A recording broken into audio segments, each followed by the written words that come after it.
ہم بس منتشر ہو گئے ہیں، بکھر گئے ہیں، ہمیں بھی ایک ہی حسینی ہونا چاہیے تھا، کیا فرمائیں گے؟ حقیقت تو یہی ہے، اور انشاءاللہ ہم اس اتحاد کے مشن کو اور راستے کو کبھی ترک نہیں کریں گے. جیسے ابھی حضرت نے فرمایا، ہمارا متحدہ علماء محاذ کا ایک اخبار بھی ہے، ہفت روزہ راہ انصار کے نام سے.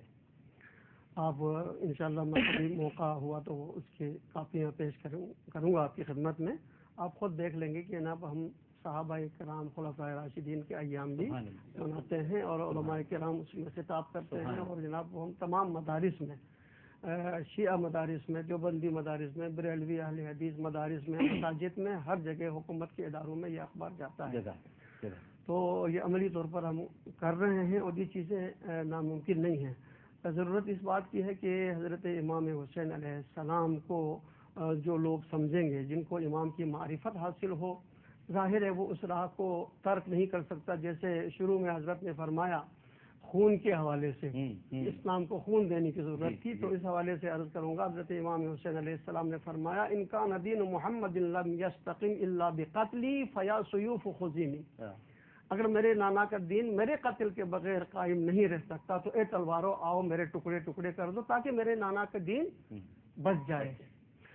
تو جیسے مفتی منیب الرحمان صاحب بھی فرما رہے تھے نظام کے حوالے سے کہ حضرت امام حسین علیہ السلام نظام کو بدلنے کے لیے آئے تھے. میں یہاں اس سے مجھے اختلاف نہیں ہے، مگر صرف میں یہ کہوں گا حضرت امام حسین علیہ السلام نظام کو بدلنے نہیں آئے تھے، بلکہ جو نظام بدلا جا رہا تھا اس نظام کی حفاظت کے لیے تشریف لائے. کیونکہ حرام محمد کو حلال اور حلال محمد کو حرام کیا جا رہا تھا، اور یزید نے اسی لیے بیعت امام حسین سے طلب کی تھی، ورنہ دنیا نے بیعت کی تھی. کیا ضرورت تھی کہ ایک حسین سے بیعت نہ لیتے؟ مگر یزید جانتا تھا کہ اگر حسین بیعت نہیں کریں گے تو یہ ساری بیعتیں بیکار ہیں، اور یہ ہوا.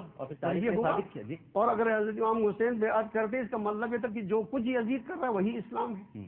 لہذا اس دین اسلام کی حفاظت کے لیے حسین میدان کربلا میں تشریف لائے، اور خون کے حوالے سے انہوں نے جناب ہر قسم کا خون، چاہے اس میں بچے کا ہو، چاہے جوان کا ہو، چاہے بوڑھے کا ہو، جتنے بھی اصحاب حسین کے چاہنے والے تھے، میں تو یہ کہوں گا جناب کہ ان تمام کا خون کا ایک ہی گروپ تھا جو اسلام کے لیے خرچ ہوا. کیونکہ حضرت امام حسین علیہ السلام فرماتے ہیں کہ میں اپنے اصحاب پر فخر کرتا ہوں، ایسے اصحاب نہ میرے نانا کو ملے ہیں اور نہ میرے بابا کو ملے. حضرت امام حسین فخر کرتے ہیں، جن پر حسین فخر کریں، جو حسین کے مشن پر، حسین کے اشارے پر چلنے کے لیے تیار ہوں. یقیناً ان کا بھی خون کا گروپ وہی تھا جو حضرت امام حسین علیہ السلام کا تھا، جنہوں نے قربانی دے کر دین اسلام کو بچایا. اور آج بھی الحمدللہ دین اسلام کا نام روشن ہے. اور جن لوگوں نے اسلام کی مخالفت کی یا جن لوگوں نے اسلام کی صورت کو مسخ کر کے پیش کرنے کی اس وقت کوشش کی یزید نے، جس کو امام حسین نے ناکام بنایا. اور آج بھی کچھ لوگ ایسے ہیں کہ جو یزید کو امیر المومنین کہتے ہیں، یزید کو جنتی کہتے ہیں، اور یزید ہی کے حوالے سے یہ سب کچھ ہو رہا ہے. مگر یزید کے نام سے آج وہ اپنے بچوں کا نام بھی رکھنے کے لیے تیار نہیں ہے. یعنی یزید اپنا انجام اس سے مشترک نہیں چاہیں گے. ڈاکٹر صاحب نے ہر نشست میں کوشش کی ہے کہ وفد کے یزید کی طرف اشارہ کریں. کسی بڑی سامراجی قوت کے ملک کا نام تو نہیں لیا ہے، لیکن اشارتاً یہ کہا ہے کہ ہم سامراج کے ہاتھوں میں بیعت کرتے جا رہے ہیں. اور اس وقت ہمیں مرزا صاحب یہی پیغام دینا ہے کہ اب وقت کو بھی وقت کے حسین کی ضرورت ہے.